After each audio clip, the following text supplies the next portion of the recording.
This is not a normal podcast.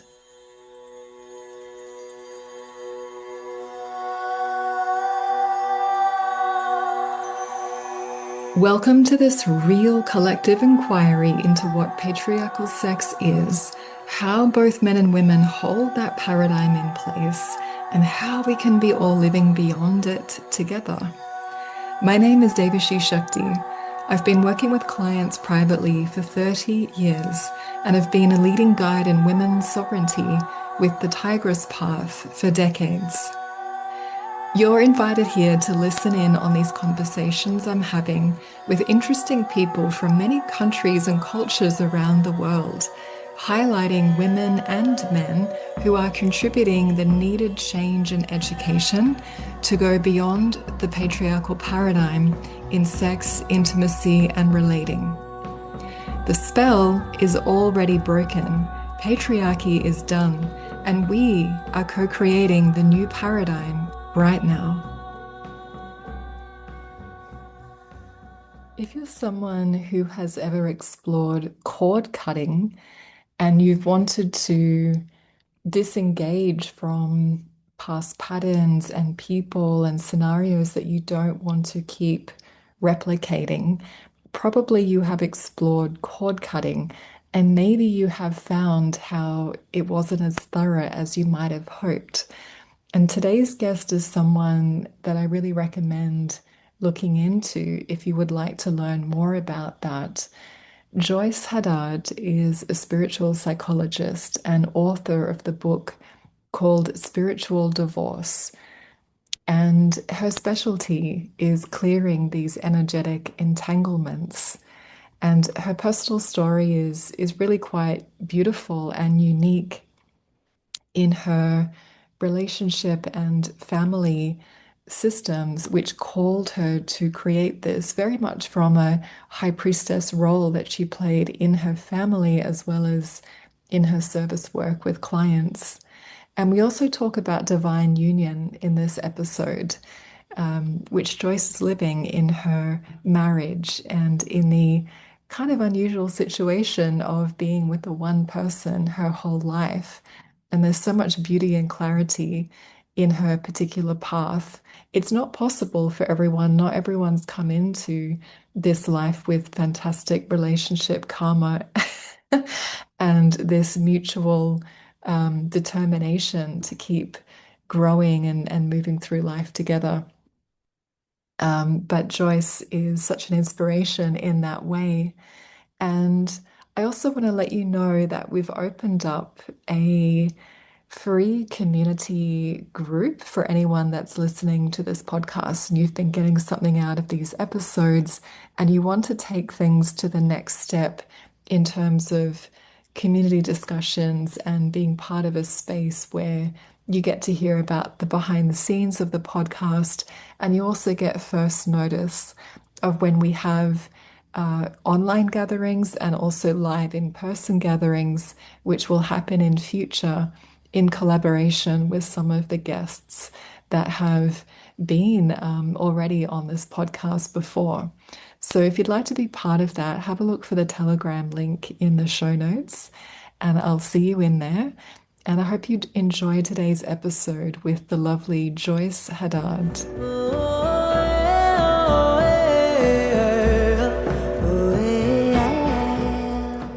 It's really beautiful to see you again. We were I'm just, so excited to be here. Thank you for the invitation. We had yes. such a beautiful divine appointment in Egypt.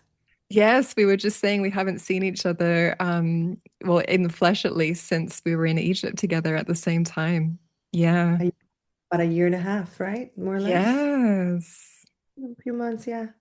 But it was wonderful. It was such a soul family connection. Yes. Yeah. Yes.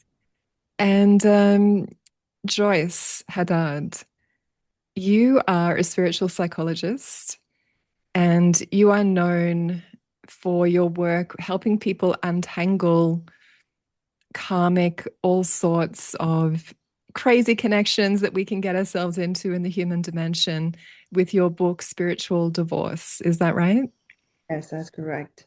So just really untangling the distortion in the energy frequencies that are transmitting from people, places, and things because of trauma or because of experiences that were not soul-led. And even Yeah. if they were soul-led, in breakups, for example, at the time of that rupture, so much goes on in the bio field, in the morphogenetic fields. And, this is my work of 25 years of really unraveling unconscious attachments and dissolving those unconscious attachments that are really destroying and and bringing people down, not Yes. able to really read themselves and understand themselves in such a way. Yes. And we will get right into that coming up. And yeah, I love how, like myself, you've been really focused doing your work dedicated for over 25 years. I love that. And Yes. since you're open to sharing on a personal level here in this meeting, how does it feel to be invited to a conversation that highlights patriarchal sex and the ways to go beyond it? I love it because I've lived through it with my ancestors, with the women and the feminine in my family. I'm Yes. coming from a Middle Eastern background, and my mother is Italian, but the Middle Eastern background is very known to amputate their desire and their sexuality and their pleasure as a woman, right? Because we were conditioned. And I talk we because, we are all interconnected, but Yeah. I've had incredible conversations when my grandmother was alive and with my aunts and even my cousins that are kind of in my same age where they're so involved in the culture, Yeah. married Arab and I married an Arab myself, but my husband is very open, we're completely in love and connected, but they weren't Mm. foodie for them. So they had maybe arranged marriages almost. Marriages, or at least they found each other because someone I was friends with that family, and so they introduced them to that woman from that family, and then they have the son, and so they matched. Really, there's no match. There's no Yeah. match. There's just a communion, and so they Yes. stay within the culture.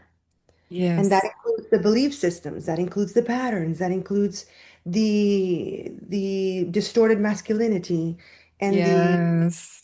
and the distorted femininity because the woman became this role of submissive, at least in some of and I know a lot of them in my family that have taken that role.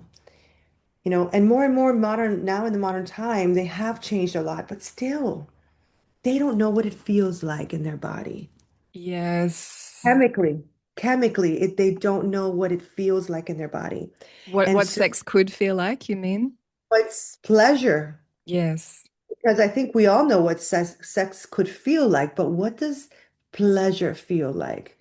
When you're really enjoying, when you're really feeling your body, when you're really agreeing to what is happening during sex.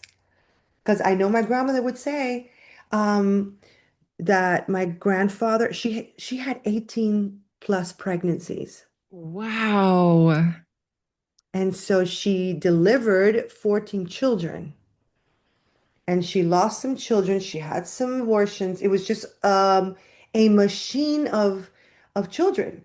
So imagine 14 children, that means 14 years or more of having children and having sex to procreate. And so my Yeah. grandmother would tell me stories where she would hide behind the door.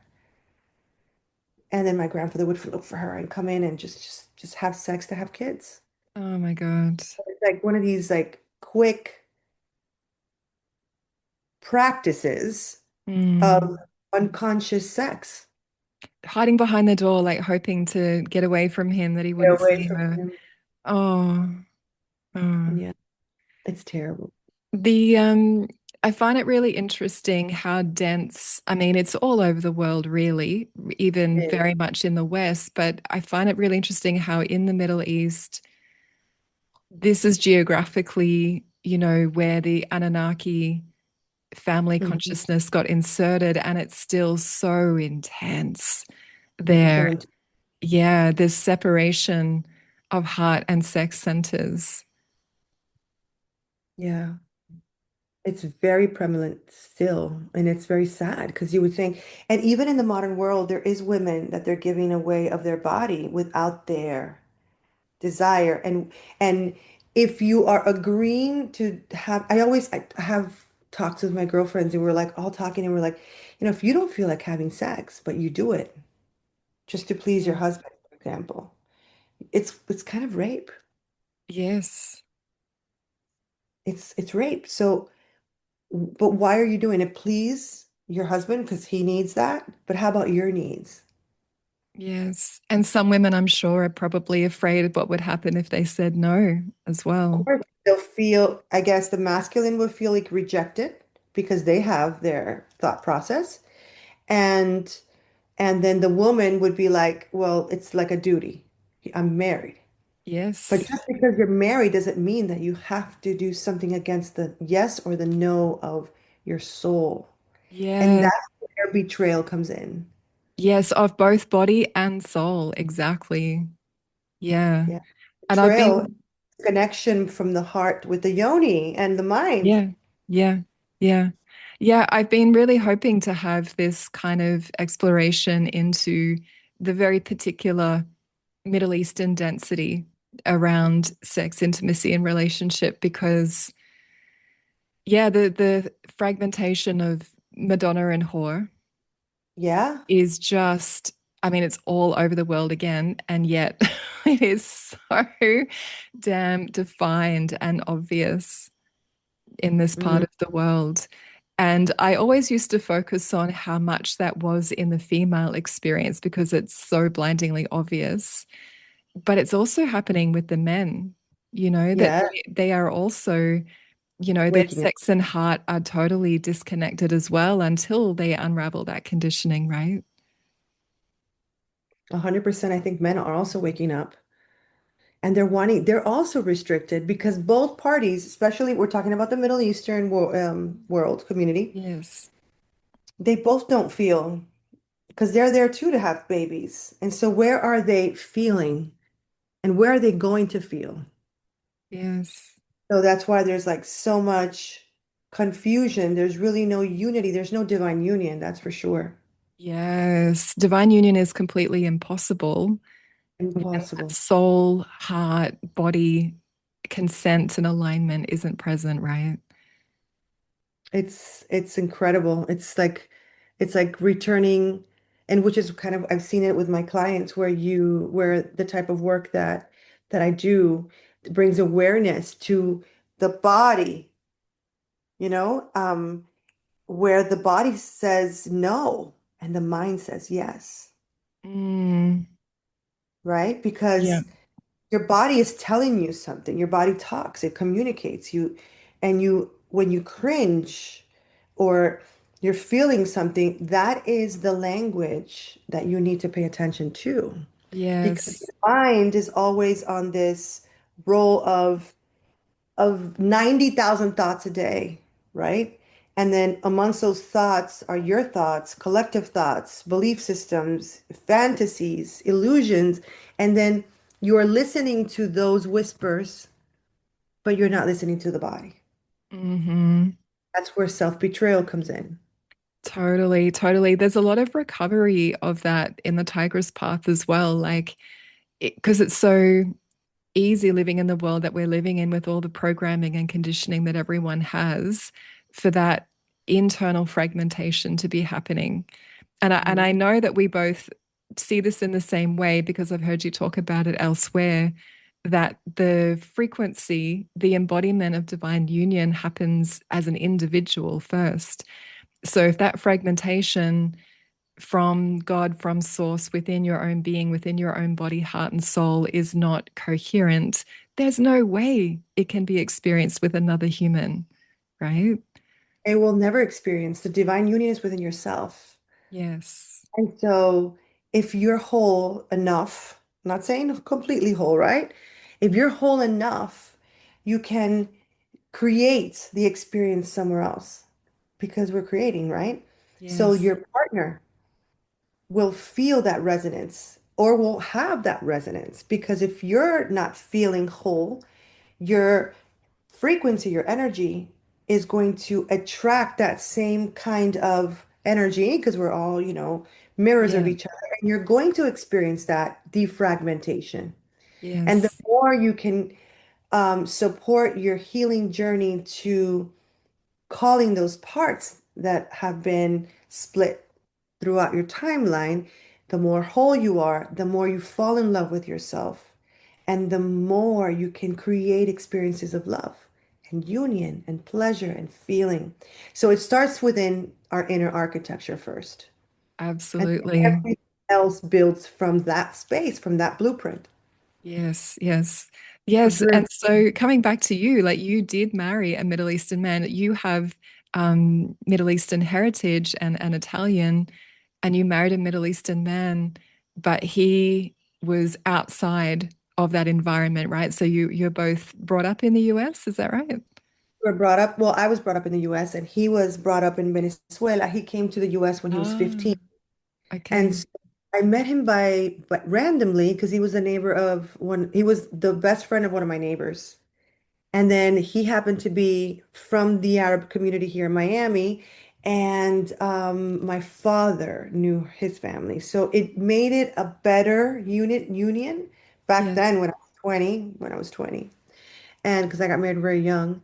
And so in my part with my father, he was so strict, he wouldn't even allow me to have a boyfriend. There was no permission for that. Mm, So mm. during my childhood upbringing, it was a very authoritarian lifestyle. It was a very obsessive lifestyle. It was very Yeah. abusive, strong, I mean, strict. And for a woman, forget it. It was just like, no, no, no, no. None of that was like permitted. So basically, I grew up living under the wing of my father Hmm. for years. So one of the missions, or I guess desires that I have like put on myself is to break free from all this entrapment of not feeling and allowing and giving my power away to my dad. Yeah, okay. Mm. Yeah, yeah, that's huge. And breaking it for my family and my grandmother and my aunts that were entrapped and weren't allowed to feel and have orgasms and didn't even have that. They didn't even know. Yes, yes. Yeah. And it's so particular coming from the cultural lineages that you do. But I've got to say as well, in my own experience, there's so many women I know who, have more European background. That patriarchal controlling, you Hmm. know, energy that you've got to break free of so that you can even feel yourself fully is so permeated throughout the world. But I know it's super particular in some family lineages like yours. So I find it quite incredible and a little bit unusual in a way that yeah, it's just more unusual these days to meet a woman that's been with the one man for such a long time, isn't it? It's super unusual. And everyone tells me, how's this working? But today I had someone say, wow, every time I see you guys are like kind of in a honeymoon stage. And to be honest, my husband and I, we have fallen in love with each other several times in different phases of our lives. We become new people many times because we grew up together, and the ability to adapt and grow together has been phenomenal. It Mm, hasn't been perfect, but it has worked so wonderful. And one thing that I could say about my relationship is that I have peace. mm, I have peace.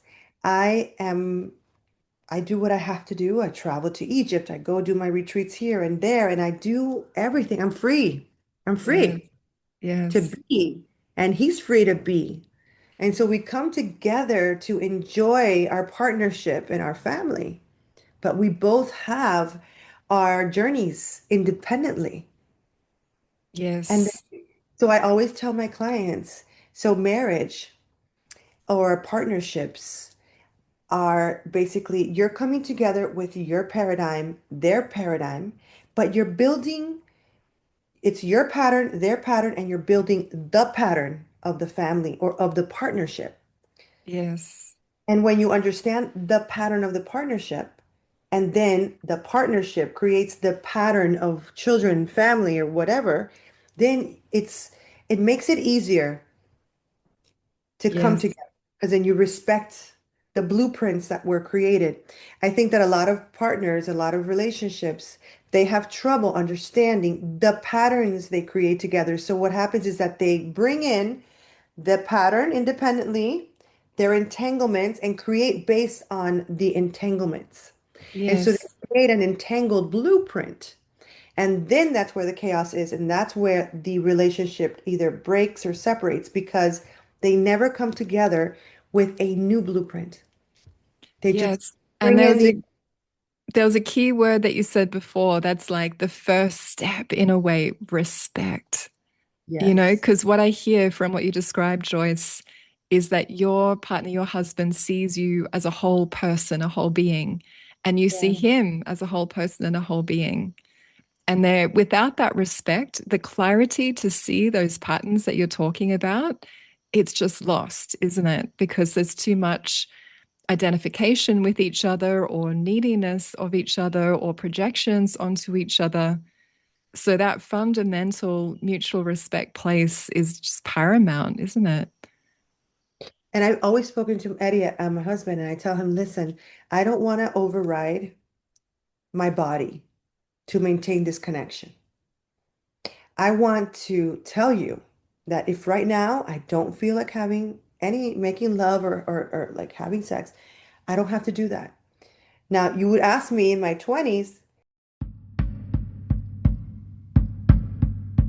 If you are a woman, I want you to know about the work I do when not speaking on this podcast, which is all about how to live from your embodied womanly presence for your health on all levels, as well as it being a feminine spiritual path in itself.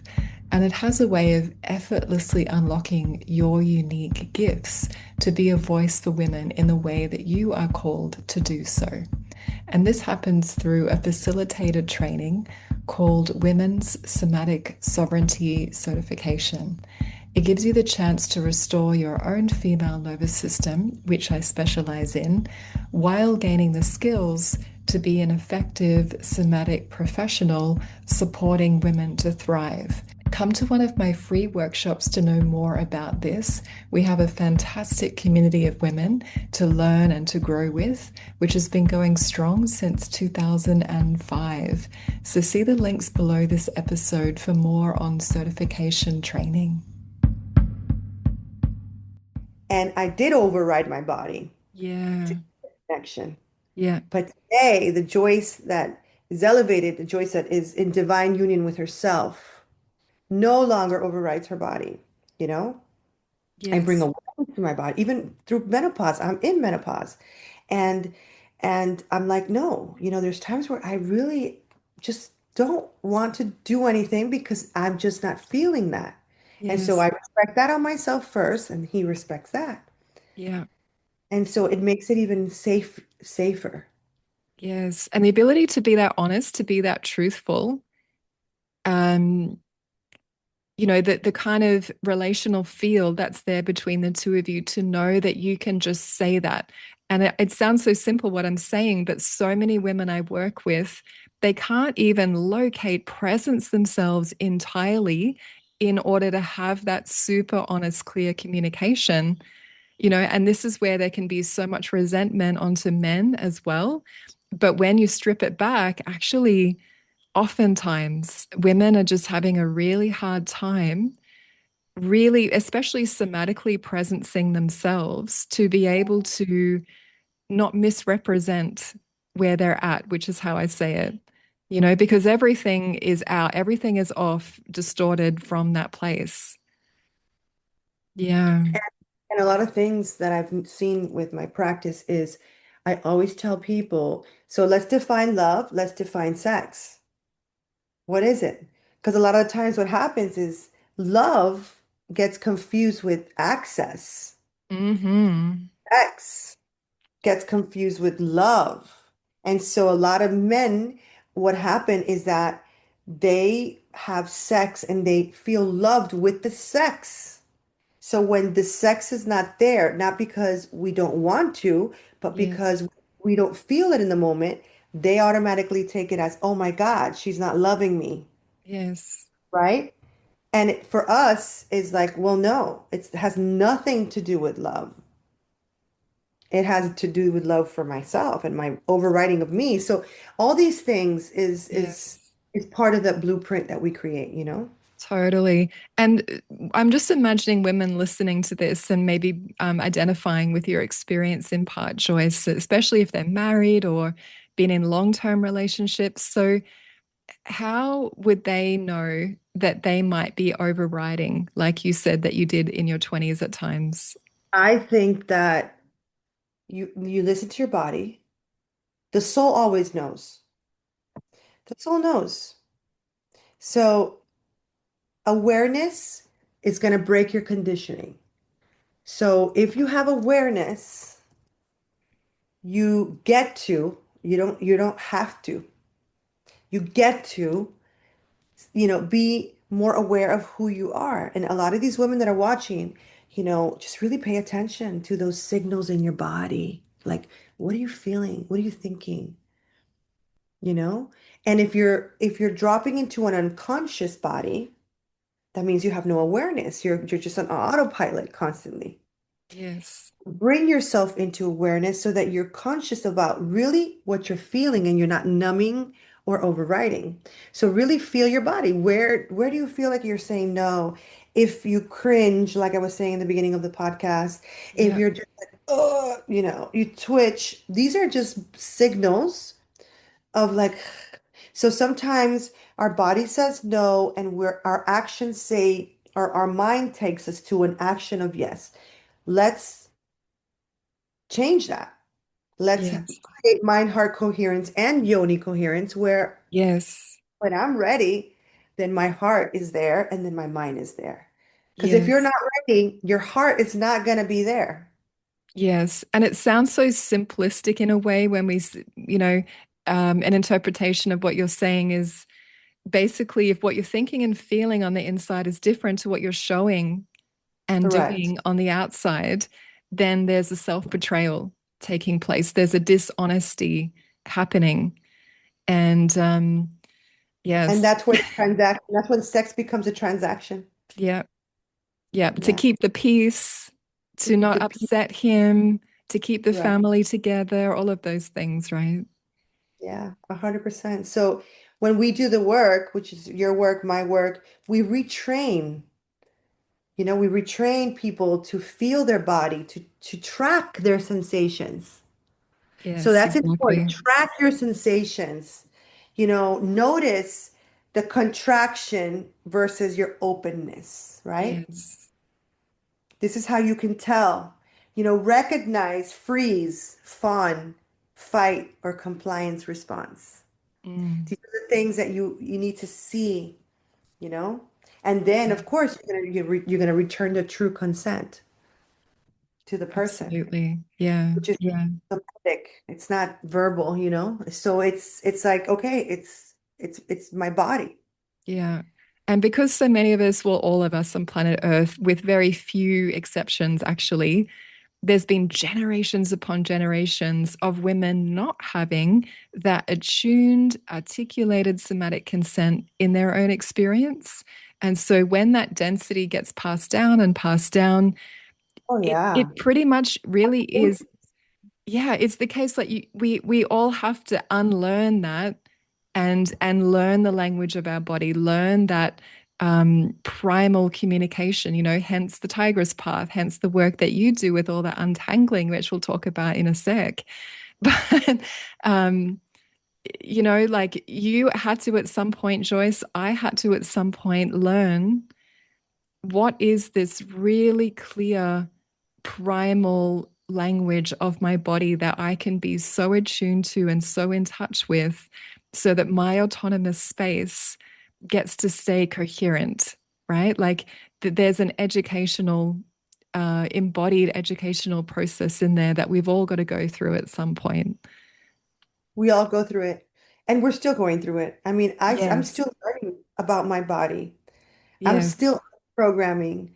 I'm still clearing family imprints and gender roles and survival contracts and ancestral conditioning. I'm still doing it.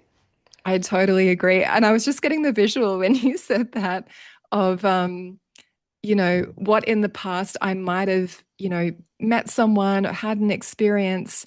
The more aware and embodied and attuned I am to my internal somatic instinctual responses, I can just see someone and know so much of what's going to play out and not even move towards it. Or we might not even cross paths in the first place. So this Right. is what happens the more that instinctual intelligence becomes awake inside of Mhm. us. But, oftentimes we do get into some shitty situations so that we can have the learning experiences. Yeah, and they're teaching us. And yeah, it's because everything's a learning experience. Everything we do is a learning experience, and the more we work on ourselves, the more our resonance is going to change, and the more of different experiences are going to come along, less painful. I believe the more we work on ourselves and the more, embodied we are, and the more we are connected to ourselves as much as we can, and not in perfection, the better the experiences are, and the relationships that are coming forth are a mirror of who you are at that moment. Yeah. And it becomes a beautiful thing. It's a beautiful thing, you Yeah. know? And I So, remember, Joyce, hearing about how you came to do the work that you do. And I would love for you to share a bit of that because it's such a profound story. And is there a link from what we've been talking about into that in your experience? Like, yeah, I'm sure there yeah. is. So spiritual divorce, the word divorce is like it's just to detach that unconscious attachment from people, places, things, situations, patterns. Um, but it came about because with my Middle Eastern background, I needed to figure out a solution on my entrapment. I was so trapped. Mm, And so I was like, my dad, I'm an entrepreneur. I've been running businesses since I'm like 14, and I was mm. under my dad's wing. And so when my dad gets sick, I got married to leave my house. I Uh, I wanted to like leave as soon as possible. I just wanted to free myself, but in my mind, I'm thinking the marriage is going to free me. But it was just a continuation of my cage because the cage was inside of me. It wasn't outside of yes. me. So Yeah. I was giving power away to something outside to give me the solution when I was the one that needed the solution. So my dad got Mm. sick with cancer and he had a year to live, but that shook me. And I always say that he got sick, but I was sicker Oh, because my soul was sick. wow. And so I was so sad. I was like trying to figure out what I was going to do. But since I became that like savior archetype, I was like, okay, let's figure out how I'm going to help my dad. And so in that process, I found different medicines like like essential oils and plant medicine. And then I got into psychic surgeries and I worked with different types of healing modalities. I studied psychology and then I started to apply these emotional release techniques with my father, and through that journey is when I started to study the brain, study the emotions, study illness. And in that journey, I learned I want to say, okay, I downloaded information and I created my modality, my methodology. Mm, I applied it to him, I applied it to myself, and I always call it it's the ultimate cord cutting modality because mm, it's like an extension of what cord cutting is used for. But through my studies, I learned that it's not about cord cutting. It's actually about untangling the attachments of that cord, right? But what does that cord really mean? It's a it's a frequency or a highway of information with a story that is communicating between you and me and my father, me and my husband. an ex, the death of a loved one with a secret. So when you begin to see all these highways of information that you are holding as a pattern, then you can break them down and resolve the unfinished business. So I started to do that with my father, and I realized we can't cut a cord. It's information, it's all data. Yes. So you break down the data to understand how it was bonded originally and how it's expressing. I think a And lot of women will resonate, like the amount of women that have tried to do cord cuttings and it just is not complete, it's not final, and this is why. doesn't work. You can check out the information. I explain it clearly why it doesn't work. And I started to help my dad, and then all of a sudden, he was starting to like untangle with me, and then he talked to me about his mother. His mother barely nurtured him.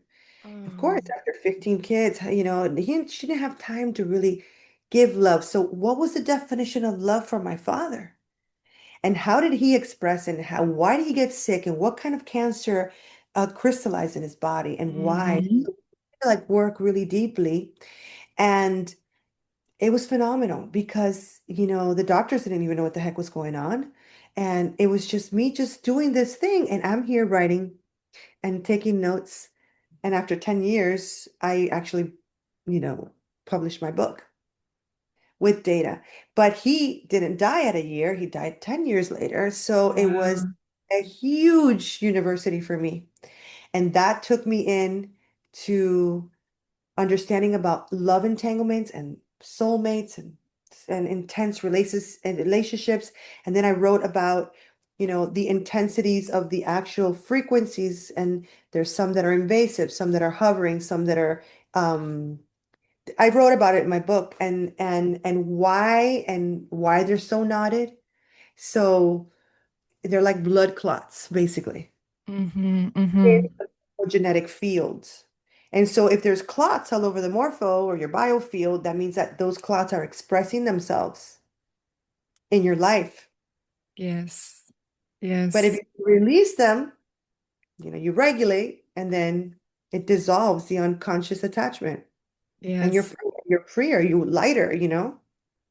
Oh, there's a palpable shift when going through a change like this. Yes. It's like your consciousness has literally shifted to a different dimensional frequency. Like you look out in the world and it's different. You are different, right?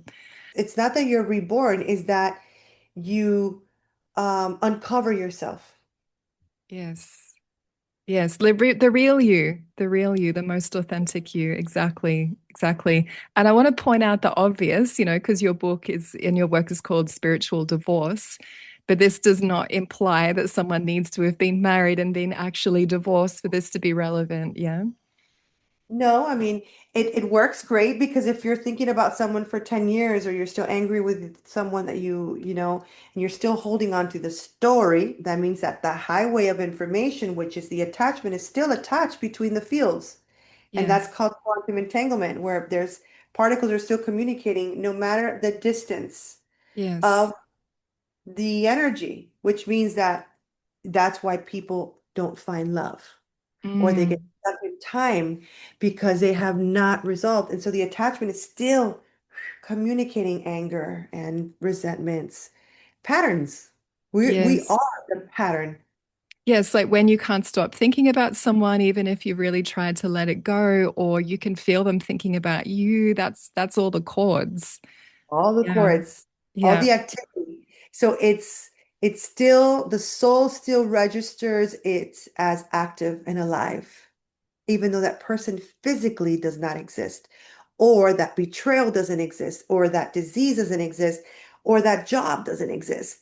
It doesn't matter what you're attached to, it's the information that we're dissolving. Yeah. Yeah. And Joyce, I know you are a spiritual psychologist, and there's real research and a very grounded approach in what you've brought to this. Like, I mean, look at your life story. This has been your life's work in a very literal, personal sense, as well as your work with people. But I remember hearing a multidimensional aspect to how this came to you as well. And we talk about this on the podcast. So I wondered if you want to share Oh, anything about that. Yeah. like the Arcturian information I think I told you about. Yeah. Yeah. Yeah. So one night, so I was writing my book for years and then I got stuck and I needed to like finish my writing of my book and I'm like, wait a second, I don't know what's going on. I just did there was something missing like two last chapters and one day I was sleeping, I was dreaming and I dreamt with I call it an Arcturian. It could have been a Pleiadian, but I think it's an Arcturian that came to me in the dream and basically spoke to me in Spanish. And I went into this party with tons of different beings and people, and just it was just more beings of anything else. And that being came towards me. It was very large and silver, light blue, silver looking. And I remember it clearly, beautiful eyes and this tail that was like it could walk straight and also walk in fours. It was great. It was majestic. And it tells me, "Can I paint you?" And I'm like, I'm trying to get into this party. It's pouring rain, all these beans out there. I'm looking to find someone familiar, and this entity was telling me this. And then all of a sudden I said yes, and I sat down, and this being began to talk to me about energy templates. And is this a dream or a waking state? Dream. A dream. Dream. Okay. Yeah, dream. And so it talks to me about energy templates. It starts to paint, and I actually painted several different original paints in my book. And it paints, let me show you. It paints the being, okay, like myself, right? And then around me, the energy. And Ah, around the energy, he talks to me about that we have these little clusters. They're like wheels around our field that are called templates. And each template is is basically a information that has been imprinted in your biofield when an impact occurs. And an impact is basically a trauma. So when a yes. trauma happens, there's the brain takes a picture of the trauma, right? And that's okay. That's called a memory. And then the energy also takes a picture. And what records is a blueprint, but the way he shows it is it's a cluster template. So we have a vast amount of cluster templates all together. And together, it's called your vibrational symphony. And that is what you manifest. So everyone is carrying all these impacts around their fields, and they're manifesting from that space and not from a clear space. That's why people keep repeating the same thing over and over because it's all these Yeah. patterns bonded in a certain way that are actually creating the same thing. So it's Yes. all unresolved. So he painted it all, and I was like, whoa, what is this? He showed me all the energies. He showed me, explained the whole entire system. And I woke up and I wrote everything down. And when I wrote everything down, I finished my book. Brilliant. There, that's where this whole entire last four chapters, which was all talking about template and energy entanglements and how it works with your chakras, and it talks to you and on how to break your energy codes and how to write and re and decode your trauma. Because sometimes we bond conflict with love and Hmm. and kind of build like a complete sentence around our energy field. And that sentence is actually playing out that same way. That's why a lot of people that have had abuse or sexual situations where you're overriding yourself, why are you overriding your sexuality? Let's break it down. How does that serve you? And what does it mean to override why are you giving up of yourself? Yes. Maybe that's Yes, a like form we know of it's a generational force. There's intergenerational trauma. I basically put patriarchal sex in the category of generational trauma. But when it lands in us personally, we do have to figure this out. We do have to know how are we specifically hooked into that? How can we unhook from that, right? correct.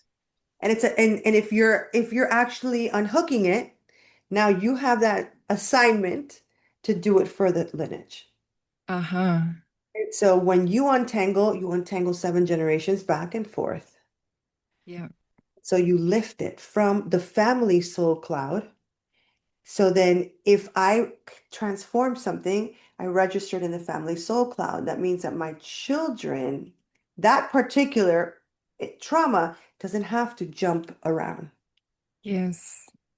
because it's Yes. already, I'm taking the assignment. So, you Yeah. know, And I've seen how I don't remember how I saw it now. Maybe it was in Egypt or maybe it was another time that we spoke, but you use these really fantastic visuals to show people and illustrate what you're talking about. And I mean, what you're already saying is really clear and fantastic, but when there's a visual, it makes it so damn clear, right? yeah, I'll take you. Here This we is for are. a map right there that I made today.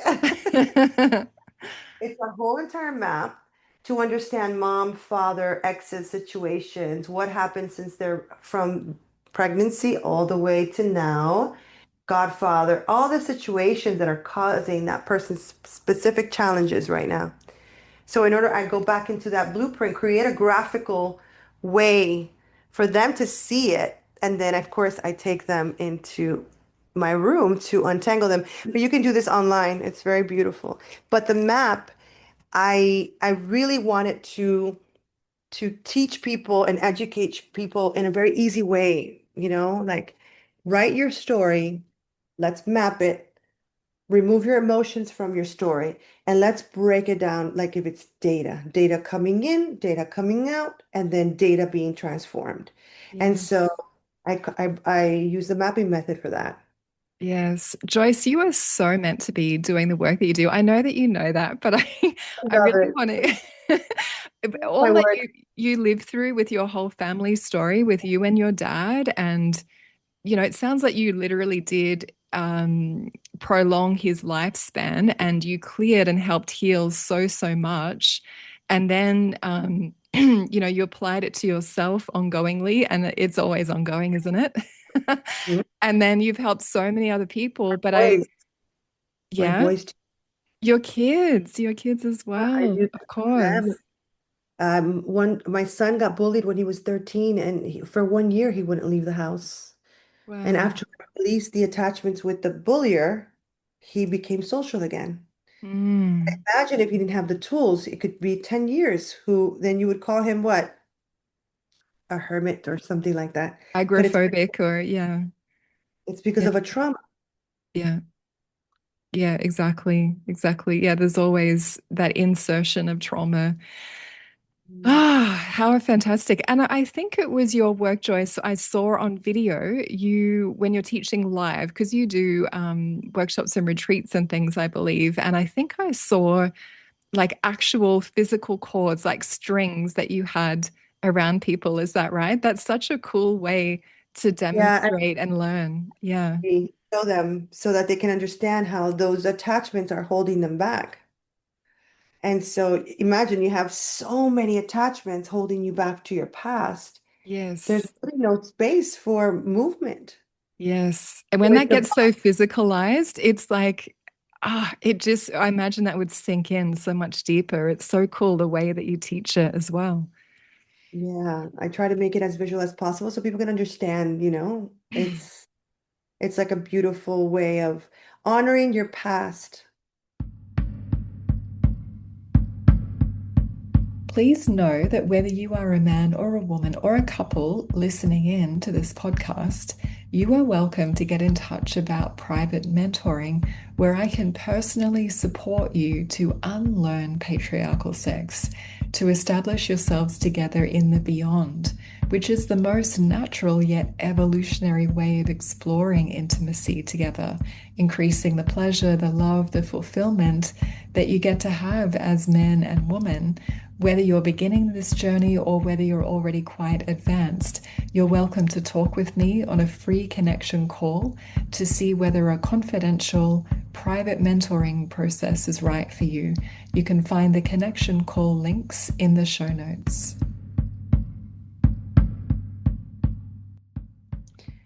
Honoring your past without hating on it. I want you to actually be aware of it, love it, integrate it. You need that dark side. You need your contrast. Yep. Yep. I love my dark side. I love it. It It shows me so much. It's so much medicine. I totally agree. Totally agree. Yeah. Yeah, the Tigress path is so with you on that, actually. Yeah, I bet it's different ways of healing. Yes, yes, yes. Um, because so it's not like we just want to cut things and get rid of things. We want to bring in any aspects of ourselves and really integrate them because that's when we're truly complete with something, right? That's when something is Mhm. finalized and you get to bring it back into the wholeness of who you essentially are. You're not trying to yeah, cut off a part of yourself and get rid of it. It's not that kind of approach because that doesn't work, right? Surface healing. Hmm. Doing surface healing, you'll be repeating the same thing. And when you do release an attachment, you are calling back and you're reclaiming your power. You're actually returning their fragments back. You're retrieving your fractals. You're creating closure in the soul. You're teaching your soul that that is no longer alive in you. Yeah. And it is a command.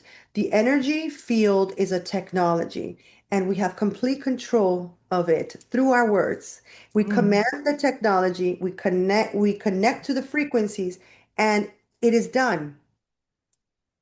It is done. It's a beautiful, beautiful work, and I'm sure with your work as well. It's like the body does does is the the body is the subconscious. It holds Yes, store. Yeah. absolutely. The body is the subconscious. Yes. Yeah. And Joyce, you just showed us the visual you put up on the whiteboard, and people come to you for private sessions and they get on your table and you continue energetically supporting them, completing this disentanglement process of spiritual divorce. So you do those sessions live where you are in Miami and online as well. Yeah, I do the same. We do them the first the entanglement letter, then I do a therapeutic analysis to analyze all the patterns. Then we do the graphic map, and then from there, either they are in person here or they're laying in their bed at home. At home. We still do the Yes. work. If they're here, I move their body somatically as well. If not, I tell them exactly what to move around and Yes. touch. They can release from their body. Excellent. Excellent. And everyone can read your book. It's relevant for men and women, right? Yes. Do you train people to do what you do? I do. I haven't trained them in about like a year because I've been Okay. focused more on helping, helping people transform themselves. I feel like what is really needed now is for people to really transform themselves. I don't Yeah. want you to learn another weekend course or another 6 months course if you're not ready. Mm. There's a lot of people doing so much spiritual work out there, and most of them they call themselves gurus in a weekend. That doesn't work like that. I hear you. Like what I call like in the spiritual community, there's a lot of energetic, I'm going to say the word, it's not bad, but it's prostitution. It's abuse of Mm. this. And that I'm very adamant of this work. I respect the work. I don't do the work. I'm a facilitator of the work. Yeah. And I'm connected to God, and God is through me, there's medicine. Yes. And that And I, part is difficult to teach, isn't it? If someone is not already ready for that. Yeah. so I teach. I was teaching like every other time, let's do it, let's do it. But now I'm not like that. I want it to be the right Got group, you. the right Yeah. ready group, person who can actually bring in my medicine and really embody it and make it their own. Yes. Um, it's a different process. Yes, yeah, I hear you. I've been through so many places with my, own journey of training people and not, and finding the right zone, which is like that highest integrity point, the most coherent place to invite people into. So I love your awareness of that because a lot of people don't prioritize that above business or other things, do they? No, they don't. But we still Yeah. got to continue to work. So Yes. right And people will. you are such the high priestess of this work. Like this is so specific to your channel. And I love that you had that Arcturian higher dimensional support to just, I mean, it's obviously an extension of yourself or part of your star family, soul family. And it was just like, here you go, Joyce, here is the rest of the pieces. And I'm so glad I heard you say all of that today because before I thought that was the starting place. I didn't realize how long the journey was already in your human experience before you came to that. That's exactly, it came to me at the end. And then after I woke up, I was feeling that entity for 3 days here. And I was learning. I had like 30 patients and I was learning how to work. I kept hearing information. So it was a complete galactic study. Mm. And it was like, pull the ring from here. And I was like, what is that? And pull the template here, recode it. And I was like, pull the energy. And I would hear these words of pulling strings, literally pulling strings. Yes. I was like, okay, I understand the whole thing now. And I've seen over 1,500 clients in my career. Excellent. So I've proven the process so many times. I mean, I have millions Yes. of Yes, yes. It's so unique and so powerful what you're doing. It's very comprehensive, your work, Joyce. I mean, like I said before, I think everyone almost on the spiritual path has heard about cord cutting, but the thoroughness and the, deep therapeutic background and real trauma education that you're bringing to it, and just such a unique, divinely guided method is just such a complete package. So thank you so much for coming and sharing about it today. Thank you for having me. It's so beautiful to talk to an elevated priestess as well and to, connect more in time because what we're doing is we're just pausing time to express our work Yes. and Yes. and show people, what we do and show people there's other alternatives to their work or for their healing. For their healing. Yes, yes. So I'll have the links here so everyone can look you up because I'd love everyone to read your book and have a look at your website and come see you if they're in Miami or have a session with you otherwise. It's really like such a important contribution that you've made like beyond your family lineage, right? Like this is helping so many people. Yes. And it's part of the knowledge, the sacred technology that we're meant to remember in these times. And your journey has given you such a university level curriculum for this that you've got such a whole process to share with everyone. So, is there anything more that you want to say about what you do or anything coming up that people can connect with, Joyce? I can give some tips. For example, I have in my Okay. book these words that I have programmed on purpose so people can do this at home without needing even to contact me. Untangle, pull, and release are words where I purposely um, program them for people to untangle, pull, and release a situation that they're going through at home. So maybe you have a thought process. Maybe you're driving, you keep thinking, thinking, thinking, and you don't know how to let that go. You can repeat untangle, pull, and release, untangle, pull, and release. I untangle, pull, and release. I untangle, pull, and release. I use my hands to pull it. And so what I'm doing is I am decompressing the emotional voltage that is stuck where I'm pulling. So using those words is kind of like a self-healing that you could do as many times as you want. And in my book, there's tons of different words that I've programmed, like I untangle, pull, and release and reclaim my power, or I give you, so there's a lot of different ways to use words as commands. Mm. And you can do at home, and you can really, really heal your life at home as much as you can. Yeah, amazing. So if you're having repetitive looping thoughts or intrusive thoughts, untangle, pull, and release, everyone. I untangle the chaos, I pull the information out, and I release it up. Yes. Yes to sovereignty. Yes to every individual returning to their own sovereignty and experiencing that coherence of their own divine union and understanding that that is the work. And if we get to share that with someone else, fantastic. But that is the work within ourselves first, isn't it? Or ongoingly, rather. Yes, and in the end, I'm happy with myself. Hmm. be with myself. My husband does not complete me. I am complete. And don't need to have anybody around me because I have myself. And that is the key. And then Mhm. from that space, you can have an amazing human experience. Yes, enjoy yourself, right? With whoever you want to start with. Beautiful.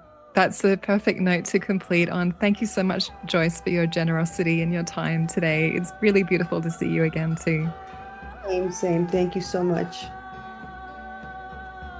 Thank you for sharing this episode with someone you know.